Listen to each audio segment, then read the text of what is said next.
I've been asked to tell something about the other EPAN network.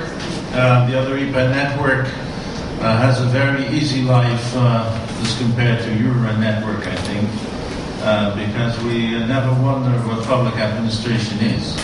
That's a discussion I do not remember. It seems to be no problem for us. However, we do have the other problem, that is, what are the topics that should be discussed under a network and which are not so relevant. The public administration network I come from is the network from Director General of the 25 member countries having responsibility for public administration. It started very long ago in the early 80s as a dinner club where the Commission invited those Director Generals, because those Director Generals also had a say on pay in the Commission and the European institutions, and as you know, that's sort of Byzantium Brussels, so the member states always had a common interest in trying to streamline the central bureaucracy.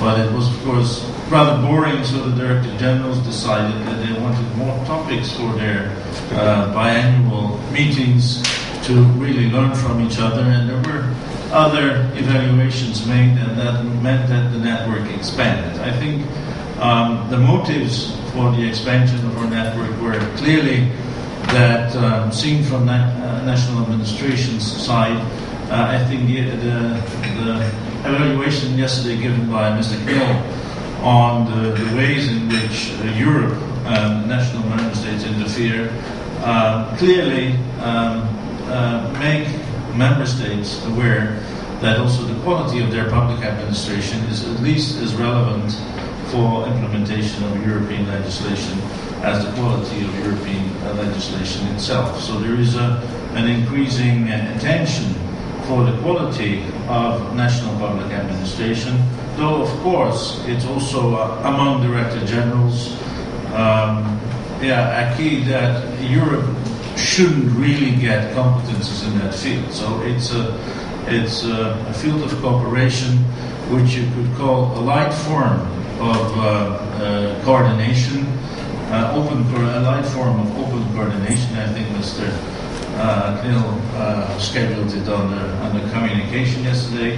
I think that's what basically what we are doing, but it is with very far-fetching aims, in the sense that when you talk about the Lisbon process and the desire to make Europe to a more competitive economy, as you know at present, we're lagging far behind if you compare Europe with the United States. Only Ireland and Luxembourg do compare with the performance of individual American states. So it is a common aim to make also the public administration, the public sector part of the economy more effective. Some of us might think that's not so important because the public sector is so small. Well, the more you can get to the south of Europe, the bigger the public sector is, and if I remember well, also our German friends hold the largest part of the private sector in the Länder. So if you talk about the public sector, you talk at least about 30% of Europe, and the Directors General think that public administration could give a good example in the sense of enhancing productivity and delivering better quality for less money. Basically, the attitude. So I think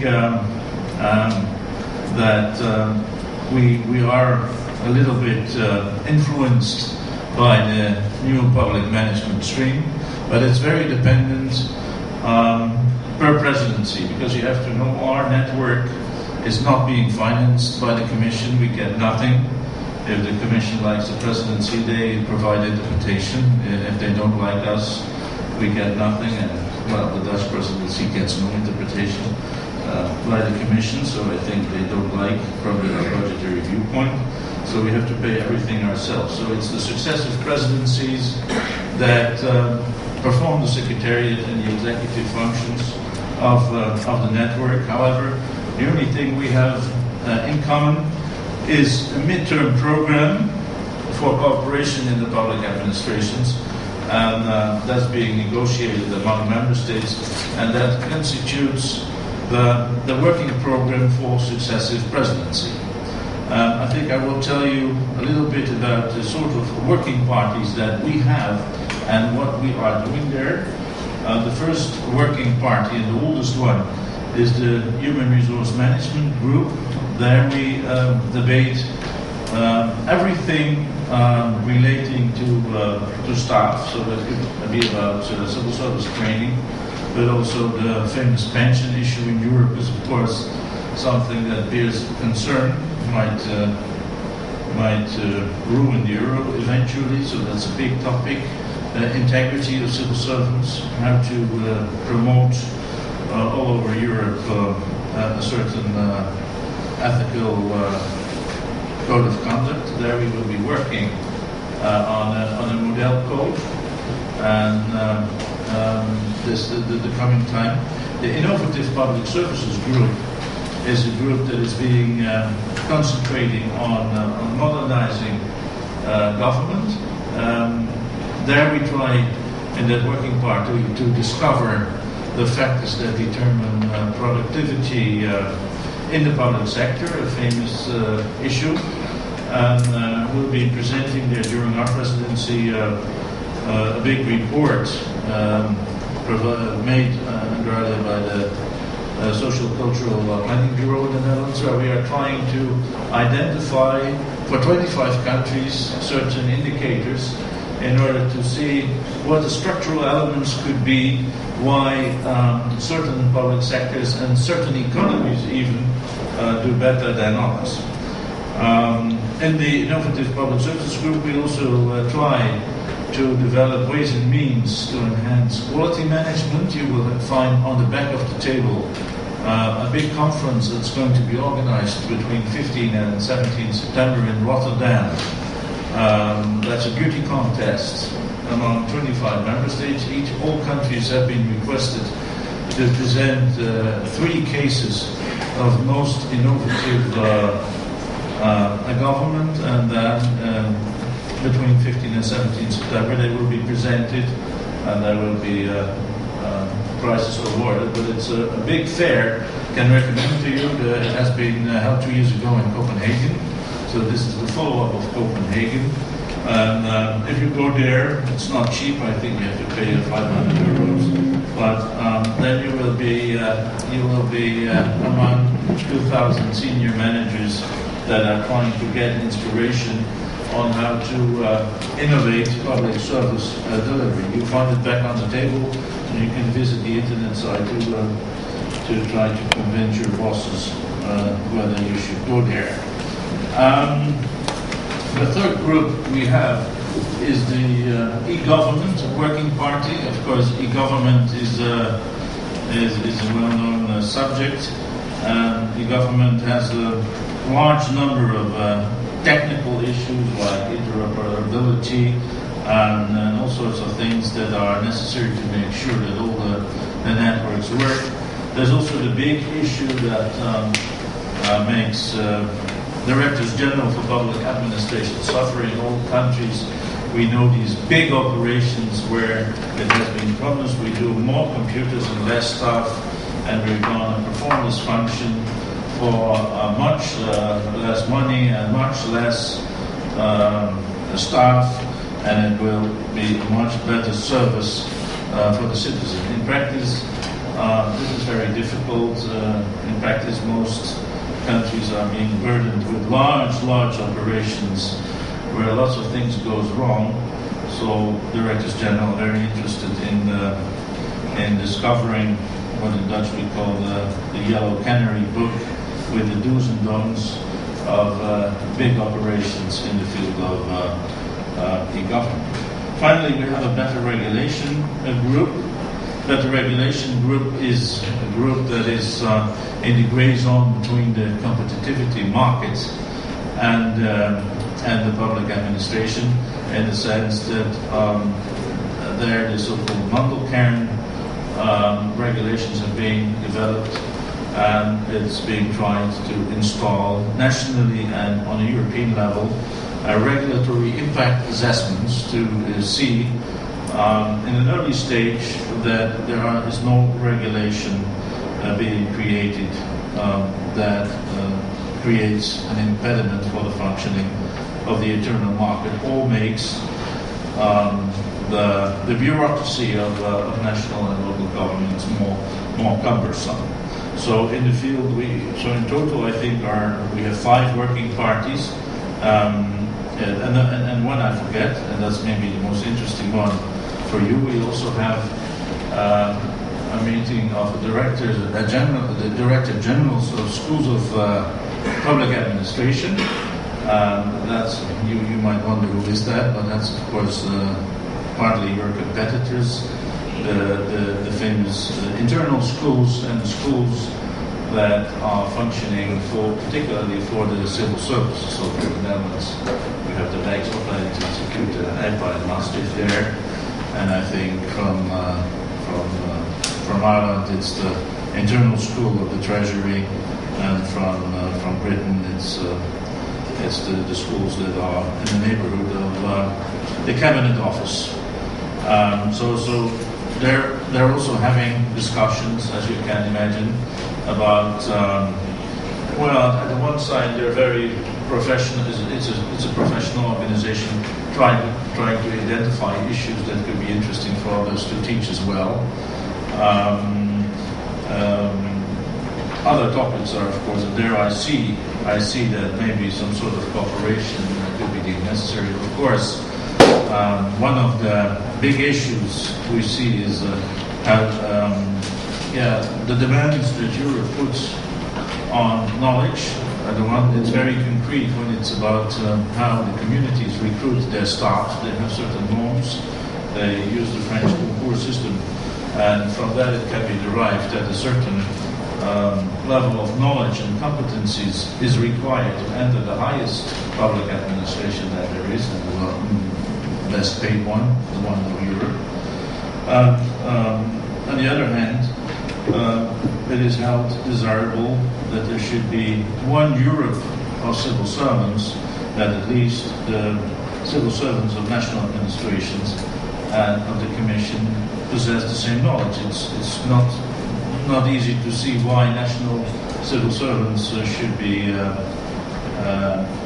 equipped in such a way that almost always they know much less than the community officials or those administrations of other countries that attach more value to readily available knowledge. And so there is clearly a tendency, just to go back a little bit to the discussion before the break, it's of course unavoidable that what happened in Europe, where there's now an expansion to the east, that the ideas of a continental legalistic Europe have been strengthened. Also the cooperation between Germany and France that attach great value to large quantities of legislation. Everything has to be in the law, and that should be executed with lots of rules. Is of course a certain culture which you find more in the south of Europe, whereas in the northwest of Europe, and you will find it also among director generals, there is a certain preference for Anglo-Saxon, more pragmatic, more result-oriented management and administration techniques, and a certain wariness for over-regulation and inflexibility. So it's a fight that you see everywhere, but it's important to understand, I think, for my Dutch colleagues and our Danish and Scandinavian friends, that we're in the minority. The other forces are winning, and it means that there is something going on where we also we better adjust in time. As far as the Dutch presidency concerned, I think our priority for the coming half year will be, and we function predominantly as a knowledge base. Our biggest ambition is that every meeting of the Director Generals, each one of the 25 goes home with at least 2 or 3 good ideas to strengthen their own administrations.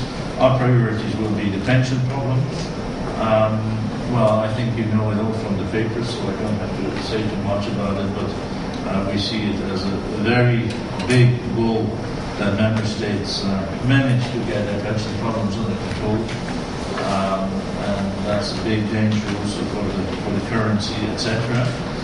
Integrity, we talk a lot about it, but it's very difficult to get ethics and integrity between the years. The Commission's all member states and all countries, also like the Netherlands, we think we are very, very, very ethical, but there are regularly scandals running over it. So having a good and efficient administration in Europe means that though we like subsidiarity and we don't like too much European regulations, a European code for ethics and one that really monitors its implementation, we think that is urgent.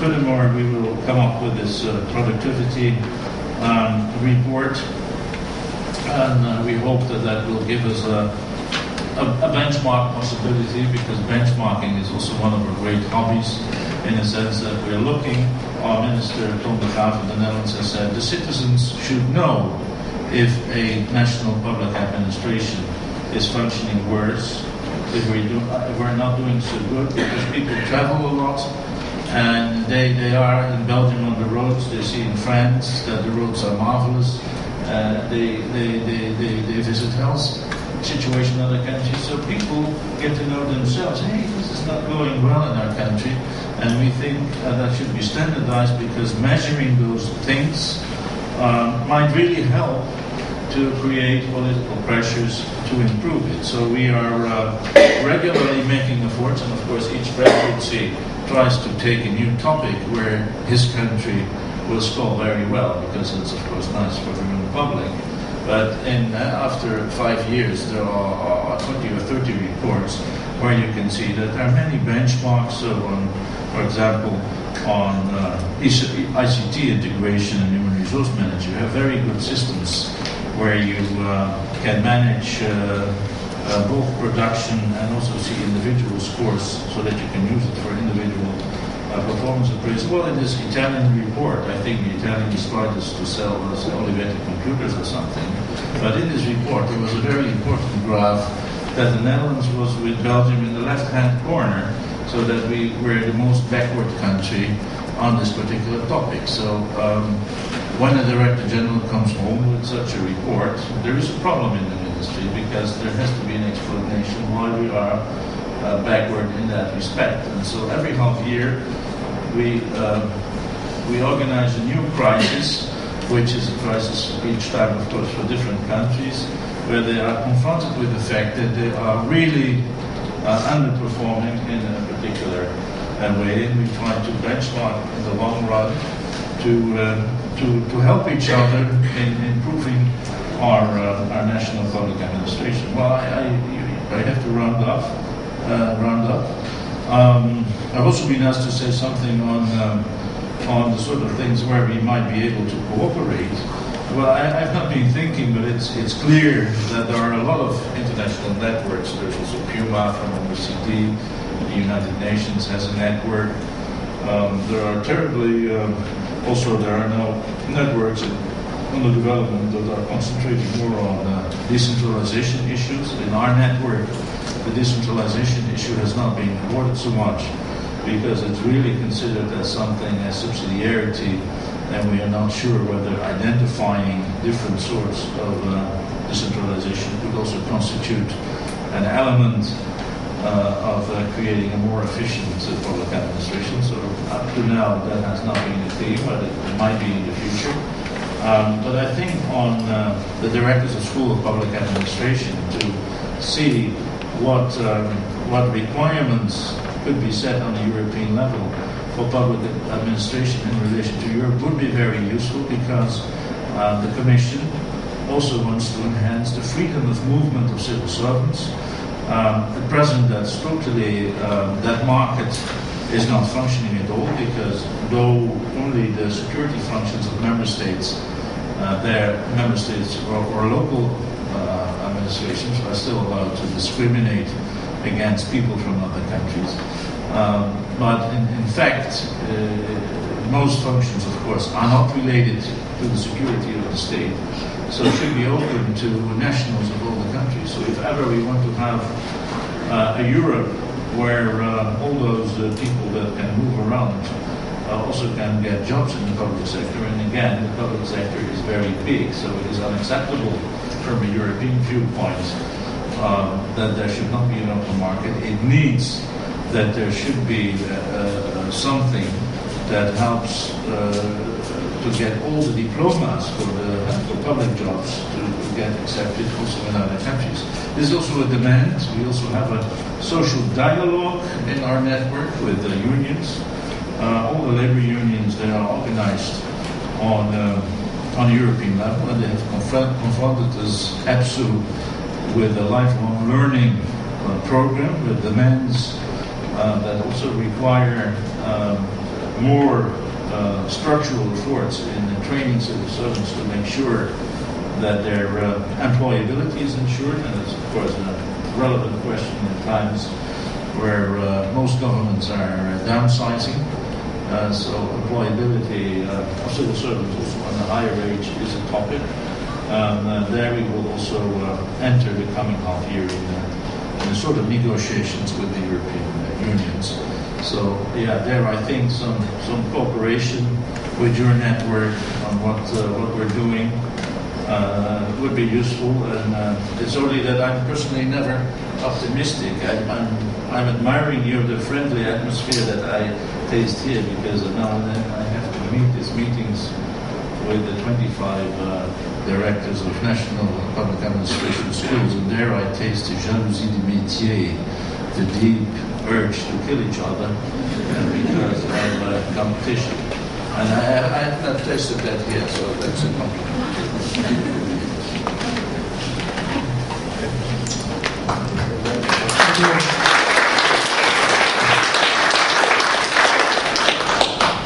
Thank you very much. And now